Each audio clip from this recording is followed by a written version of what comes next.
ივანე ჯავახიშვილის სახელობის თბილისის სახელმწიფო უნივერსიტეტის პროფესორი. თბილისის სასულიერო სემინარიისა და აკადემიის ძველი ქართული ლიტერატურის კათედრის გამგე.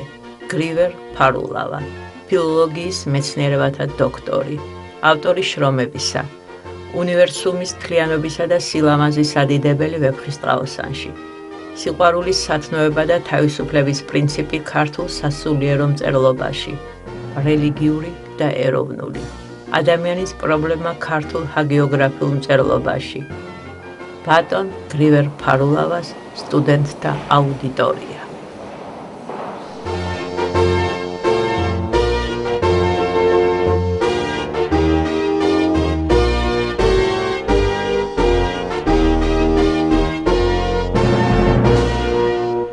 ხელოვნებას ყველაზე დიდ ნაყოფს ადამიანის გონებისა და გულის მოქმედებისა აქვს სათავის როლი, სათავის მნიშვნელობა კულტურისათვის. სიტყვა კულტი აქედან წარმოდგება. ქართული კულტურაც ერთი უმნიშვნელოვანესი წყაროთი ქართული სარწმუნოებრივი თვალთა ხედვიდან იღებს სათავეს. ჩვენ სათავეზე ვერ ვილაპარაკებთ. ჩვენ ვილაპარაკებთ იმ ეპოქიდან ქართული ლიტერატურის ისტორიისა, რომელიც უშუალოდ უკავშირდება და გადაბმული არის ქრისტიანობის მოსვლასთან. თუმცა ჩემ მასწავლებელთაგან უმრავლესობას ის აზრი ჰქონდათ, რომ თქვათ ნინოს ცხოვრება თუ შუშანიკის წამება არ უნდა იყოს პირველი ქმნილება. თვითონ შუშანიკის წამების სტილი და კომპოზიციური აღნაგობა ენობრივი კულტურა აჩენს, რომ იგი კარგა ხნის გამოცდილი არის სიტყვიერების სფეროში.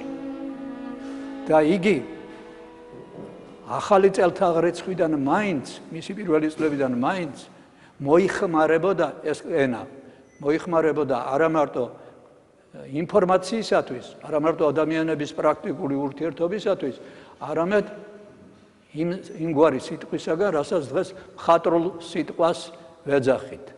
ესე იგი, ესთეტიკური მიმართება, რომ თავს იჩენს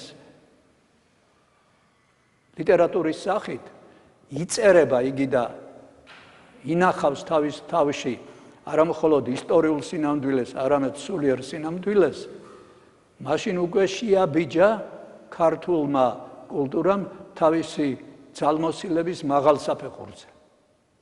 მაღალი საფეხურია, როდესაც დადგება ჟამი და ენას მოიხმარენ არა მარტო ასე პრაქტიკული საჭიროებისათვის, არამედ მშვენიერებისათვის.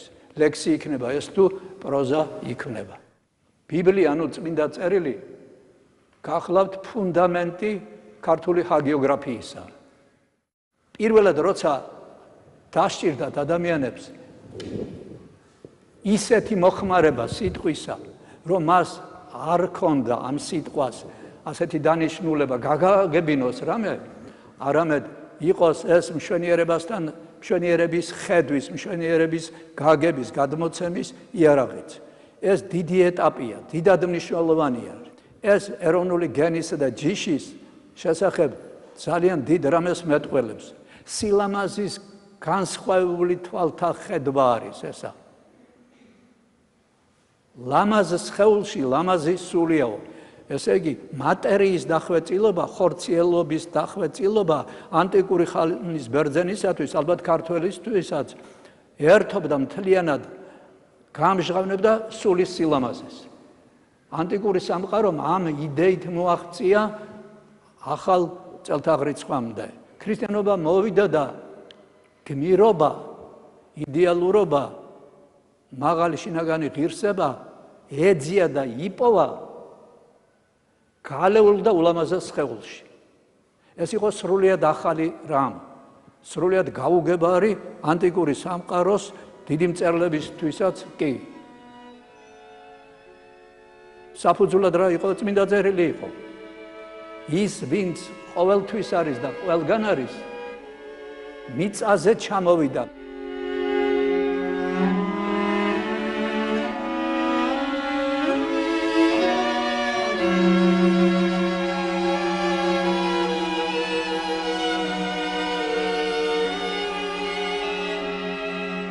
აბსოლუტური მშვენიერებაა სამება და ერთარსება და ის ერთ ბედნიერ წელს ყოველგან არსებული, ყველაფერში არსებული და ყოველ დროს არსებული ხორციელ მიმდინარე დროის ფორმაში ჩამოვიდა. ქრისტე განხორციელდა. ქრისტიანობა ამით იშვა თითქოს. სინამდვილეში ქრისტიანობა არსებობდა მანამდეც, მასთან მიახლოვება მოხდა შედარებით ადრე ზოგან და შედარებით ნაკლებად. მაგრამ მოხდა საოცრება. ხორციელებაში დაიძებნა, სხეულებრივში დაიძებნა, ნაპოვნი იქნა მშვენიერება. ისეთი მშვენიერება, რომლის არაფერი ესმოდათ, ან თითქმის არაფერი ესმოდათ ანტიკურ სამყაროში. გავიმეორებ, ზედროული და ზესივრცული კონკრეტულ არსებობაში ჩამოვიდა. განხორციელდა, ხორცის აქცენტირება განხორციელდა ქრისტე. ესე იგი, მშვენიერებათა მშვენიერება ჩვეულებრივ ადამიანური სამყაროსთან გახდა წილნაყარი. შესაბამისად ცხოვრობენ და უყურებენ სინამდვილეს სულიერად დაწინაურებული ქართველები. ამას გულისხმობდა წევანდელი ჩემი ფრაზა, რომ მიაგნეს მშვენიერების ჭეშმარიტ სამყაროს. შეიძლება თურმე დაიტიოს ხორციელებამ ზეხორციული. წარმავალში ჩაეტიოს ზედროულ ზესივრცული. ამით დაიწყო ახალი ეპოქა და განქორწინება ანტიკურ ხედვასთან, რომ მატერია მთლიანად ამოწურავს სულიერებას, 2 საუკუნის განმავლობაში, კი არა მეტი იკვალავდა გზას საბერძნეთში, რომელსაც ყავდა ჰომეროსი და ყავდა ესქილე და სოფოკლე და ასე შემდგომ. აი სილამაზისა და ლიტერატურის იმგვარი გაგება, რაგვარი პრინციპით და ხედვით იქნებოდა მათი ნაწარმოებები, ეჭვქვეშ დადგა და უკვე მოვიდა იმაზე ფიქრის დრო, რომ ადამიანი უფრო ღრმა ვინმე არის სილამაზის თვალსაზრისით, ვიდრე ამის გამჟღავნება შეძლებს ხორციელი არსებობა.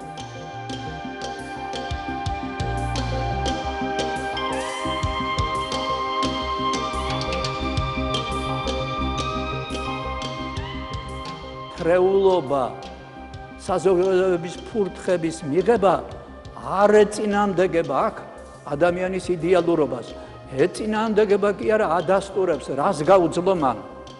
რა მიიღო მან იესო ცხოვარმა, რა მიიღო თავისი შობით მიწიერთაგან, მიწიერ სინამდვილისაგან, მიიღო სიკვდილი, ტანჯვა, წამება, დაუნდობლობა და ასე შემდგომ. ქართული ჰაგიოგრაფია, ისევე როგორც სასულიერო მწერლობა ყველა ერისა, ამ მშვენიერების ამ სამყაროზე იღებს ორიენტაციას. ადამიანი მოკვდავი კი არის. უკვდავი არ არის, მოკვდავი კი არის, მაგრამ ჩაკეტილი არ არის თავის არსებობაში. მოკვდავი კია, მაგრამ მისი გარდაცვალებით არ მთავრდება ადამიანი. იგი აგრძელებს თავის ყოფნას, ოღონ სხვა ფორმით, სულიერების ფორმით. მე მომისმენია უცხოელისაგან გაკვირვება იმისა, რა არის სიტყვა გარდაიცვალა. რა არის სიტყვა განისვენა. რას ქვია გარდაიცვალა? კითხულობს ეს კაცი. მოკვდა დასრულდა, არა გვეუბნება ქრისტიანობა. მოკვდა ერთი ნაწილი სინამდვილისა, მან ფორმა იცვალა. საქართველოს საკმაოდ ადრე ვითარცა ქვეყანას გაეხსნა ხედვა, რომ როცა მან მიიღო ქრისტიანობა. ის დიდი ერები, რომლების კულტურა ჩვენ ასე ხიბლავს ახლა, ზოგიერთი მე-7 საუკუნეში გაქრისტიანდა და ზოგიერთი მე-8 საუკუნეში. ჰაგიოგრაფია, მხატვრული ლიტერატურა და სილამაზის ქრისტიანული გაგების საუკეთესო დემონსტრაცია გახლა. სილამაზისა, რომელიც ცხვირის, ყელის, კანკენარობის განსახიერება არ არის. ამაზე არაა ყურადღება გამოხვილებული, იშვიათად ცოტა რამ გამოკრთება. არამედ იმ სილამაზეზეა ლაპარაკი, რომელიც არის ტრფობა ზედროულ ზესივრცულისადმი. ჰაგიოგრაფიული თხზულების თემა არის სიყვარული.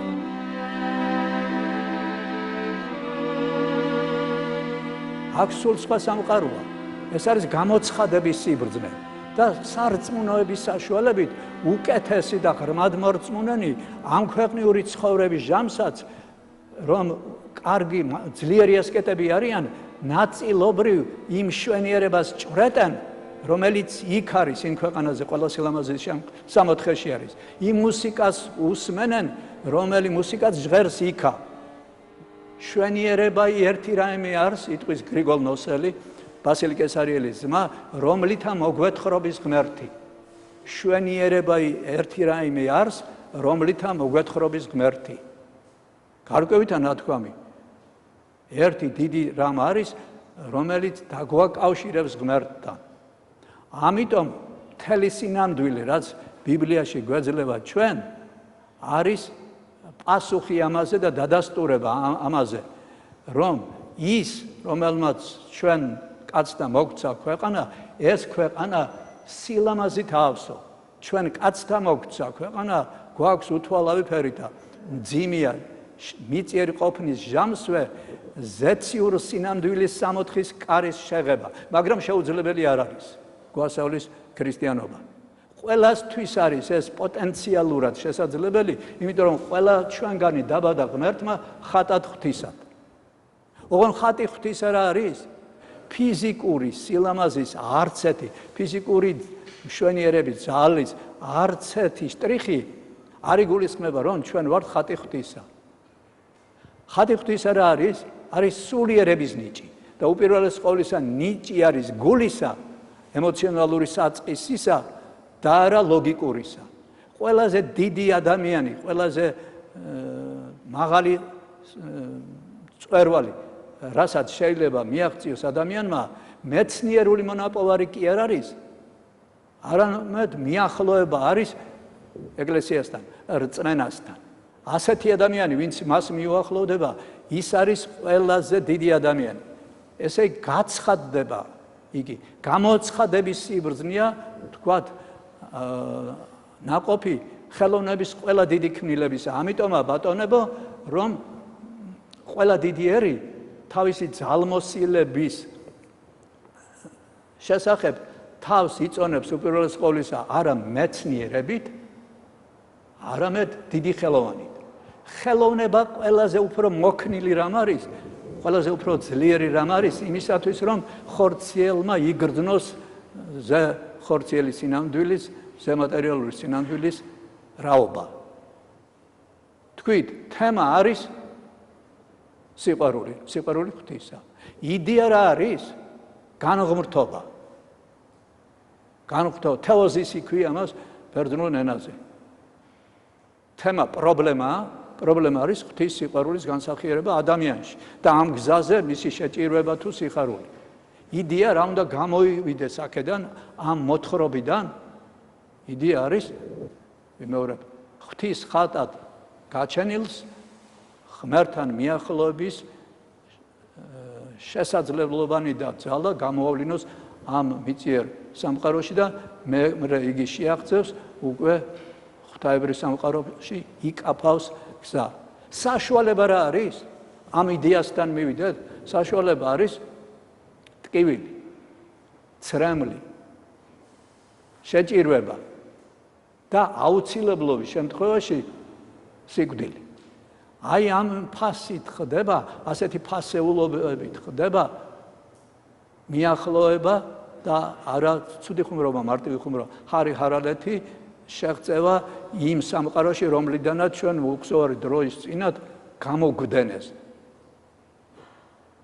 და იმ ადამიანების შესახებ გვითხრობს ქართული ჰაგიოგრაფიული მწერლობა რომელიც შემდგარა ამ გზაზე და მიემართება მრავალი სატკივარის საფასურად მიზნისაკენ და თესავს ამ გზის მშვენიერებისა და ყველაზე დიდი ფასეულობის შეგნებას ასეთია შუშანიკ დედოფალი აბოტფილელი გრიგოლ ხანძთელი ექვთიმეთონ აღარ გავაგრძელებ ახლა არა საჭირო ამის გაგრძელება ეს ადამიანები ამ გზაზე მიდიან თვითონ და ასწავლიან კაცობრიობას შუშანიკის სიკვდილი შუშანიკის უბედურებანი და საბოლოოდ მისი სიკვდილი არის გზა ყოფიერების ყველაზე მაღალი ფორმისათვის და ასე რომ განმარტავდნენ ერთ დროს და განმარტავდნენ რა არის შუშანიკ ვარსკენი, რა არის შუშანიკის სადიდებელი.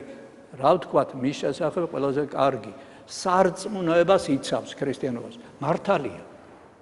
სწორია, მაგრამ ეს სარწმუნოება როგორი შინაარსისა, როგორი მოცულობისა თუ შეიძლება ასე ითქვა, მისი სივრცე როგორია, აი ეს ჩემი ახალგაზრდობის დროს მაინც დამალული იყო ჩვენთვის. და მხოლოდ სიკვდილი ქრისტესათვის და მხოლოდ ეკლესიური ინტერესები სათვის ზრუნვა გვეგონა ის რისთვისაც თავს წირავს შუშანიკი. არ არის ეგრეთ. ეროვნული და რელიგიური უახლოვდებიან ძალიან ერთმანეთს, იდუმალი ერთობა გააჩნიათ, ხოლო ეს ღვთაებრივი ქრისტიანობით ნიშნავს არა მარტო ზეცისკენ ცქერას, არამედ ცქერას და ფიქრს მოყვასზე, ამ ქვეყნიურ სინამდვილეზე. არავის შეუდგამს ფეხი სამოთხეში, რომელსაც თავისი ეთნოსის, თავისი ერის წინაშე, საერთოდ ადამიანთა წინაშე არაფერი გაუკეთებია. ეს კარები დაკეტილია და თვითონ წმინდა წერილიდან იწყება ჟა იმაზე, რომ ზეცადასხლა იმ კიბით ხდება მარტო, რომელსაც საყრდენები მიწაზე აქვს. ასეთ კიბეზე ადის წმინდანი ღვთისაკენ.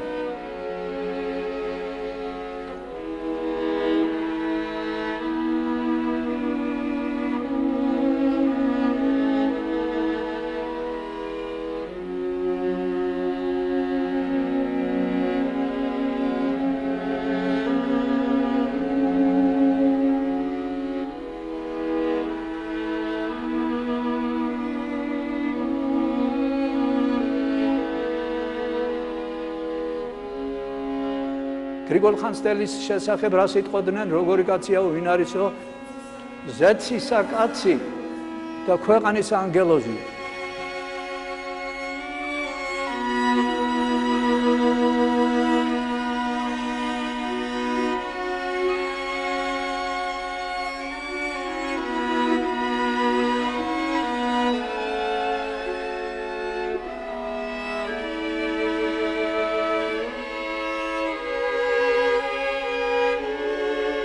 შუშანიკ ვარსკენის კონფლიქტი ორივეს შეიცავს, არ შეიძლება სხვაგვარად იყოს. სარწმუნოება და საქართველო. ერთი რამე არა მარტო არ გვიშლის ხელს, ეს ერთი რამე არის, რომ შუშანიკი სომეხია. ხო და ამიტომ უფრო სწორი იქნება თუ ვიტყვით, ეროვნულ სახელმწიფოებრივი გარჯა, შრომა ეს აუცილებლად მონაწილეობს შუშანიკის ამებაში, ოღონ შესამჩნევია, ნაკლებად შესამჩნევია, ცოტა ჩაღრმავება გვჭირდება. ეკლესიურ სარწმუნოებრივი კონფლიქტი, რომელიც თავისთავად გადაეწნება კონფლიქტს პოლიტიკურ სახელმწიფოებრივს. ვარსკენი განუდგა თავის ქვეყანას და შუშანიკი ფიქრობს და მაშინ ერთ საზოგადოება ფიქრობს, რომ განუდგა რა ქრისტიანობას, იგი განუდგა აგრეთვე ამ ნაბიჯით საქართველოს. აი ეს ორივე მონაწილეობს ამ კონფლიქტში. მაინც სადამ მკითხავთ, გეტყვით არ ძნელია. ოღონ ყურადღება კი ისჭირდება ამას. გავიხსენოთ, ვარსკენმა რომ შეუთვალა, შენ ჩემი ხატი დაამხვე და საგებელსა ჩემსა ნაცარი გარდაასხო. შენი სამყოფელი დაგიტოვებია და სხვა წარსულ ხარო. ვარსკენი ცდილობს ცოლქმრული ინტიმური კონფლიქტის სფეროზე დაიყვანოს ის, რაც გადადგა ნაბიჯი მან თვითონ და გადადგა ნაბიჯი მისმა მეუღლემ, როდესაც მიუტოვა სახლკარი და ეკლესიას მიაშურა. ეს იმას ნიშნავს, რომ იგი საერთოდ განუდგა ვარსკენსა და არასოდეს დაბრუნდება აქა. თუ არა ასე არ იფიქროთ, რომ დღეს თუ არა ხვალ ოჯახის ინტერესები, მიწიერი ინტერესები დააბრუნებენ. არა, მაშინ სხვაგან მივიდა და ეკლესიას მიაშურა, ნიშნავს სწორედ იმას, რომ მონაზვნური ნაბიჯი გადადგა. თუმცა მონაზვნობა ჯერ საქართველოში არა, მე-6 საუკუნეში იქნება. შუშანიკი არის შეძრული, არა მხოლოდ იმით, რომ სარწმუნოებას, ქრისტიანობას უღალატა მისმა ქმარ ყოფილმა, არამედ იმით, რომ მან ღმერთსაც უღალატა და იმ ქვეყანასაც უღალატა, რომელშიც შვილი იგია ბარსკენ და შვილად მიიღო ამ ქვეყანამ აგრეთვე შუშანიკი.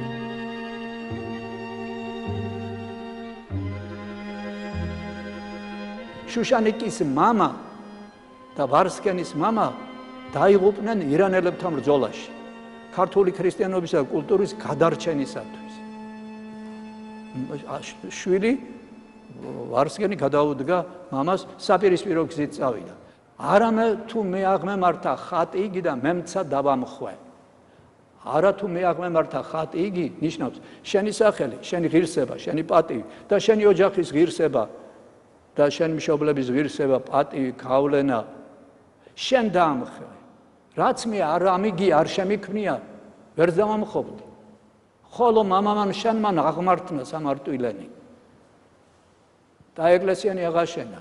წმიდანები, ნამდვილი ქრისტიანები შემოიყვანა, დაიახლოვა. ღმერთი ცათაიდა ქვეყანასა მიიღო და რწმენა, შენ ღმერთს ჭეშმარიტი უარყავდა ცეცხლად აყვანისა ეც. აი ამიტომ გაგიდე ქიმეში. ახლა იმასაც დავამატებ, ეს შეიძლება არ იცოდეთ. არშუშა პიტიახში მამა ვარსკენისა. წეგან თქვი, ისევე როგორც ვარდან მამიკონიანი მამა შუშანიკისა დაიღუპა ერთი და მეორეც, ოღონდ ვარდანი უფრო ადრე დაიღუპა ირანელებთან ბრძოლისას. ის სომხეთის ნაზათვის იბრძოდა, ეს საქართველოსთვის. ხოლო მამამ ვარსკენისამ ნათესავები მისი უახლოესი მეგობრისა ვარდანისა მან წამოიყვანა სომხეთიდან, მათ შორის იყო შუშანიკიც. უპატრონა გადაეფარა და მცირეწლოვანიც განმოარიდა ირანელების ფიცხს და საფრთხოებას და ისე დაზარდა თავის კარზე.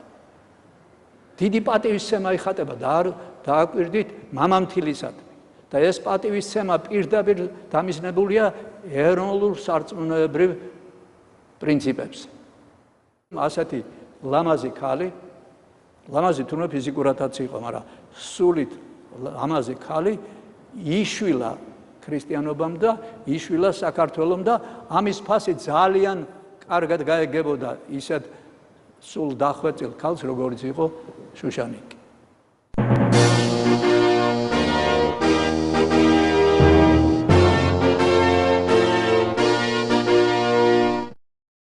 აბოთპილელის წამებაზე უცნაურია და თანაც კარგია, რომ არც ის არის ქართველი, მაჰმადიანია აბოთპილელი.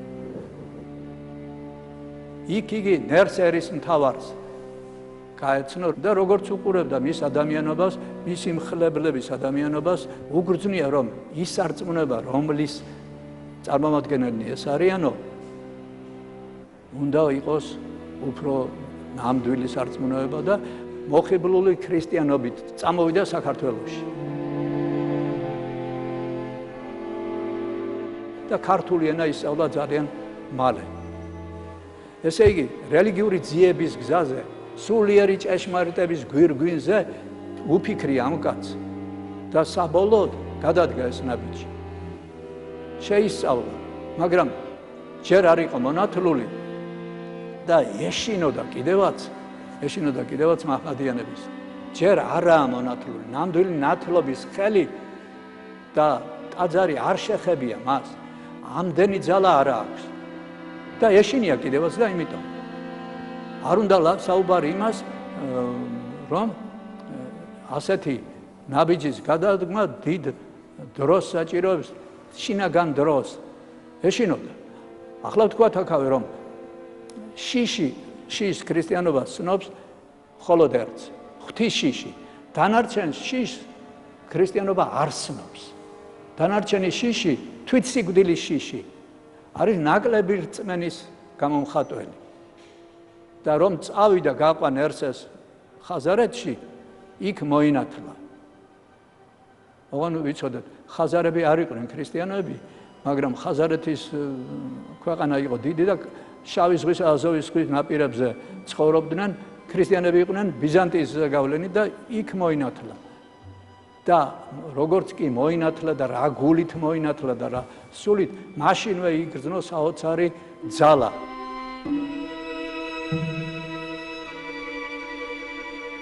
აბოს ეს სიტყვა იქ არ წერია და ასე დაწვრილებით არ არის.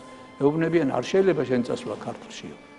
არ შეიძლება, იმიტომ რომ იქ ქართველებს დევნიან ქრისტიანობისათვის და შენ გუშინდელი მაჰმადიანი რომ გაქრისტიანდი, ვინ დაგტოვებს შენ ცოცხალს? დარჩი აქ. არაო არ დარჩებიო. მეორემ რა უთხრა და მეოცემ რა უთხრა? ერთი პასუხი წერია მარტო.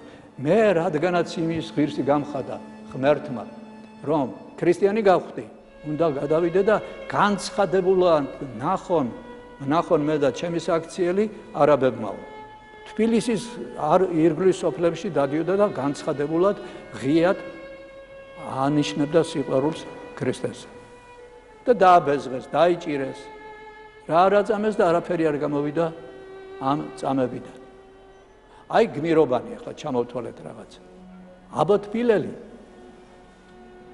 დიდ საფრთხეს უქმნის არაბებს და მალე დააფიქსირეს არაბებმა, რომ იციან ვინა ეს კაცი, უკვე ისტორიულად იციან, ნერსე ერისთავარს გაყვა, ჩამოყვა და ასე შემდგომ. და ამირასთან მივლენ არაბთან და ეტყვიან, ნუ აღარ ვიტყვი რა დაახლოებით გადმოცემულია რა ეტყვიან, რას ეტყოდნენ, ასეთი კაცი ჩვენებური ჩვენ გადაგვიდგავ და დადის და ქადაგებს ქრისტიანობას. მაგი უნდა დავიჭირო და მოვთხოვოთ დაბრუნდეს ისე მაჰმადიანობას. თუ არა, მე ბოლო უნდა მოვუყოთ. დაიჭირეს. შეიპყრეს. და გამოკეთეს ციხეში 9 დღის განმავლობაში იქ იყო და ციხის მძიმე პირობები განაცდევინეს, ანატრებინეს სიცოცხლე ჩვეულებრივი და მეათე დღეს დაუძახეს თავისთან ეგრეთ წოდებული დაკითხვას. მივიდა, ორი საუბარია გადმოცემული. ორივე შემთხვევაში საოცრად გამჭოლი და საოცრად შინაგანი სიმაგრეზე მეტყველი საუბარი არის აბოსი ამირასთან. არის ერთი, არის მეორე შეხვედრა. ბოლოს გადაწყვიტეს, რომ ამის გატეხვა ალბათ არ შეიძლებაო და გადაწყვიტეს, რომ სიკვდილით დაესაჯა. ბოლო გადაწყვეტილება ეს იყო და ბოლო შეხვედრაზე მიყავთ იგი სადღაც თბილისში თქო ეს ახლა ძველი თბილისის ტერიტორია იქნება, მეტეხის მიდამოები მიყავთ ბოლო დაკითხვაზე. გადაწყვეტილი აქვს, რომ შეეწიროს ქრისტიანობას. პატარა ქალაქია, იცნობენ და მისტირიან ყვალში და იგი ისე მიაბიჯებს, რომ თვითონ ანუგეშებს მისთვის ცრემლის მღვრელთ. ნუ გეშინიათო, მე უფლისა მიმართ ვარ და თქვენ კი წყალობდეთ ღმერთიო და ასე შეუმღვრეველი, შეუშინებელი მტკიცე სულისკვეთებით გამართული მიაბიჯებს თბილისის ქუჩებში. ეს არის ამ თვალით, ფიზიკური თვალით დანახული აბო.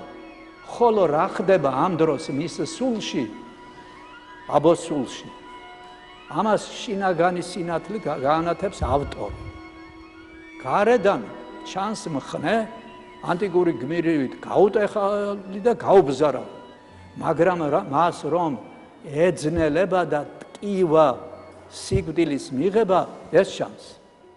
ისე არ არის, როგორც მე მასწავლიდან თურმე შუშანიკი აბო და სხვები, სულ სიცილით მიდიან სიკვდილისაკენ და უნდა დაგეჯერებინა, ან არ დაგეჯერებინა, მას არ ქონდა მნიშვნელობა. მის სულში რა ხდება? აი რა ხდება. ხოლო იგი მიბიდოდა, ვითარცა ვინ თანამგზავრ ექმნეს მკვდარსა ჩასვენებელსა კუბოში, ისე ხედავდა საკუთარ თავს ჩასვენებულს კუბოში და თავის მკვდრად კუბოში ჩასვენებულად შინაგანი ხედვით მხედველი 118 ფსალმოს უგალობდა საკუთარ თავს. აი როგორ შესულა, როგორ აუფორიაქებია აბოს სული სიცოცხლის დატოვების ფაქტმა, რომ ტკივა და იმიტომ ადამიანია და უნდა გადავიდეს სიცოცხლე დატოვოს. ძვირფასია ქრისტიანობა იმას კი არ გვეუბნება, რომ ისკუპე და გადახდით სიკვდილშიო. როდესაც დადგება საქმე, შენ გასწირო თავი და გადაარჩინო სარწმუნოება და ქვეყანა, შენ უნდა მიიღო სიკვდილი. ეს არის საოცარი ტკივილის გამოვლინება. საოცარი ტკივილი ადრეც არის აბოსწამებაში გარკვევი წერია. უფალს ევედრება, შიშიო ჩემ ხორცს და გამო რაღაც სამოსელებით შემოხვევია ჩემ სულსო. მომეხმარეო ეხვეწება ღმერთს. უფალი წილნაყარი ხდება სიკვდილთან, ტკივილთან, ისე ადის კიბეზე მარადისობისა. მოვიდა მიწაზე, რათა ჩვენთვის ესწავლებინა, რომ კარი სამოთხისა არ გაიხსნება, თუ მიწაზე არ ვიქენით ადამიანთა დამხმარედ. მოკლედ რომ თქვა, იმისთვის ჩამოვიდგა კიბე ზეციდან მიწაზე, იმისთვის მოვიდა ქრისტე, რომ ჩვენ ჩვეულებრივი ადამიანები იმავე კიბით, იმავე გზით, არსებობის იმავე პრინციპებით ავიდეთ ზეცად. ქრისტიანობა გეუბნება ყველაზე დიდი მტერი ჩვენ შიგნით ცხოვრობს და ჩვენ იმას უნდა მოვუაროთ. ეს შიში მიწისადმი შიში გაცილებით იოლიასადანია, ვიდრე ჩვენ შიგნით ეშმაკი რო გაიღვიძებს. დავამთავროთ.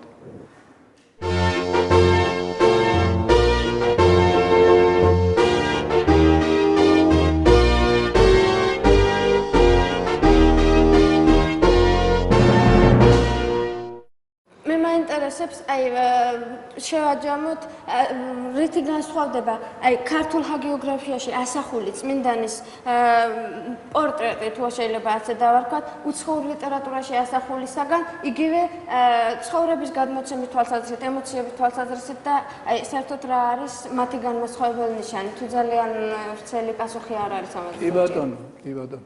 ახლა მე უნდა ვთარგმნო თქვენი ნათქვამი ცოტა ჩემთვის და მე გამომივა სწორი პასუხი. ესე იგი, ბიზანტიურ ლიტერატურაში ასე ხომ არ ვფიქრობ, უფრო ჩანს, რომ ტკივა ადამიანს და ამჟღავნებს ამ ტკივილს, ვიდრე ქართულში. ასეა, ხომ? ხო და მე უბრალოდ გიპასუხებთ, იმიტომ დიდი პასუხის დრო არ არის. ქართულშიც არის და საკმაოდ არის. ერთი ფრაზა თქვენს ნათქვამში გაიელვა, მაგრამ ერთი კი არა, 5 თუ 6 ადგილი მეტი რაღა უნდა იყოს ერთ ტექსში. როცა შუშანიკი ამჟღავნებს შიშს, ტკივილს, შეჭირვებას, ცრემლს და ასე შემდგომ. ჩემ და მარტო ის არიან ჭირნი ესე, რომ ამბობს. ეს არის პირველი შემთხვევა. ჩემ და მარტო ის არიან ჭირნი ესე. ამგვარ ფრაზას ესე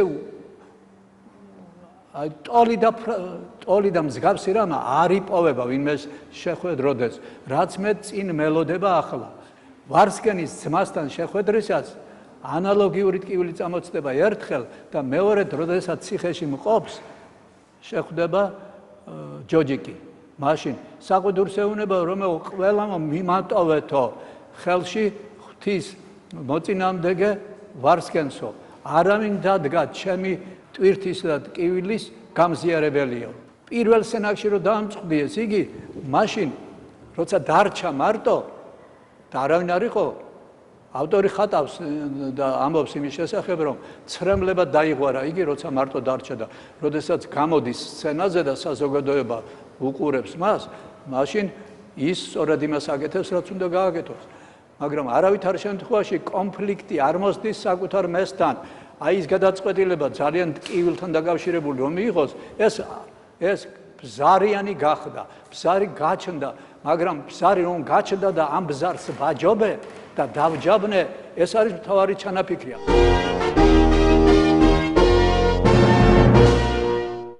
ბატონო გლივერ, ჩვენ ვისაუბრეთ, რომ განსხვავებული არის ანტიკური და ქრისტიანული პრინციპები ერთმანეთისგან. აი საინტერესოა, თუ არის გადმონაშთი ძველი პრინციპების ანტიკურის ჰაგიოგრაფიულ ძეგლებში თუ ხდება ის შეხედულებები, რაც დამახასიათებელი იყო ანტიკურისთვის. თუ პირდაპირ ხდება გადასვლა ერთი მსოფლმხედველობიდან მეორეზე. არა, გადასვლა ნამდვილად გამოკვეთილია, მაგრამ ზოგიერთ მონაკვეთში ჰაგიოგრაფიული ტექსტებისა კი არის ანარეკლი ანტიკური ლიტერატურის თქვათ ხედვისა. ის რომ მისტირიან, მაგალითად, მისტირიან აბოთფილელსა თუ ნერსეს მისტირიან, ეს ორიოდე ადგილას ანტიკური ლიტერატურის ძეგლების შეუვალობას გავს. მაგრამ საბოლოოდ შეწყნარებულია ტკივილის გამომჟღავნება და არის ეპიზოდები, როდესაც ვერაფერი ვერ მოქმედებს საშინელი წამებით აგლებულ ადამიანს. ერთიც არის და მეორე. ესე იგი, ერთიანად ანტიკურ წარმოდგენაში გმირობისა ყველაფერი არ დაკარგულა. არც იკარგება საერთოდ. რაღაცები გადატანილია, მაგრამ პრინციპული რა არის მაგალითად თავისუფლება და რა არის გმირობა, ეს კი თვალსაჩინოდ გამოვლენილია განსხვავება ახალ. გმირობა უკვე თქვენ ეს ქალბატონი ბრძანებდა, გმირობა იქ ერთიანად მისი ფიზიკური ძალით და სამხედრო ხელოვნებით გამოიხატებოდა. აქ შინაგანი მტერს ებრძვიან, ისევე შინაგანი ძალმოსილებით, სათნოებებით ებრძვიან. და აქ ისიც დაიშვება, რომ ითხოვდეს დახმარებას გმირი. მაგალითად, გობრონის წამებაში, გობრონი რომ შეიპყრეს და თხოვენ დაგმოს ქრისტიანობა გადავიდეს მაჰმადიანობაზე, ასე ეუბნება ამირას, ოღონ მაგი არ მთხოვოთო, თქვენს ხელთქვეშ მრავალი ქართველია, რომელიც გემსახურებად კარგადო. ასევე დავდგები მე თქვენ სამსახურში, ოღონ ნუ შემაცვლევინებთ სარწმუნოებას. ასეთი რამ ქართულ ლიტერატურაში მეორე არ არის. შემკრთალი და შეშინებული აშკარად მეტყველებს იმაზე, რომ ეშინია სიკვდილისა. მაგრამ რომ არ მიიღო ეს წინადადება, აიღეს და დასცეს მახვილი გამოსაცდელად და დადინდა სისხლი. აი როგორც კი დადინდა სისხლი, სისხლით ნათლისღება მოხდაო, გვეტყვიან სხვანი, ნათლისღება მაშინვე იგრძნო შეხება უფლისა. და მეორე დარტყმისასაც არ თქვა კიო და შემინდეთო არც მესამეს და მოჭრეს მოხვეთეს თავი. მაგრამ აშკარად და უცნაურად მე არც ბიზანტიურ ჰაგიოგრაფიაში მინახავს ასე ეშინოდეს სიკვდილისა და ეხვეწებოდეს მტერს, ნუწამართნოთ ქრისტიანობას და ყველნაირად გემსახურებით, გაცილებით კატეგორიულად მყარად ამბობენ არავითარ შემთხვევაში. მაგრამ თვითონ სისხლი როგორც კი დაიღვარა, სისხლს მეორე ნათლისღებად თვლიან ქრისტიანები. დაღვარა იმ წუთში ღმერთის კავშირი იგრძნო, სიახლოვე იგრძნო და წერი ავტორი რომ მოდიოდაო, მოთხრილი სახე სისხლით უბრწყინავდაო, უმშვენიერესი იყო, ნაგლეჯი, ნათრევი, სისხლთან თხეული, კაცი ლამაზი იყო. ახლა აქ იწყება სხვა სამყარო იწყება ასე. მშვენიერების ის გაგება მოვიდა, რომელიც არაფრით არ იქნებოდა გაზიარებული ანტიკურ სამყაროში. რასაც ულამაზობას ვარქმევ ჩვენ, ამიტომ იყო გაუგებარი ეს ტექსტები. შუშანი კი რო ნახა იაკობმა ჯაჭვებში და ბორკილებში გახვეული, რა ვნახევ ესე, როგორც ზალი ქორწინების ჟამს, ისე გამოიყურებოდა.